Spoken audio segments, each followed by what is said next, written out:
ఆయా రాష్ట్రాలలో ఈ ప్రశ్నాపత్రాలను కోట్ల రూపాయలకు తెగనమ్ముకొని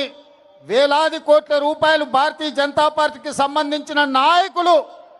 ఈనాడు సొమ్ము మూటగట్టుకొని పిల్లల జీవితాలతో చెలగాట మాడిన దాన్ని చూడి ఉండబట్టలేక లక్షలాది మంది విద్యార్థుల జీవితాలతో చెలగాట మాడుతున్న కేంద్ర విద్యాశాఖ మంత్రి ధర్మేంద్ర ప్రధాన్ రాజీనామా చెయ్యాలి అని దేశం నలుమూలలో ఉన్న యువకులు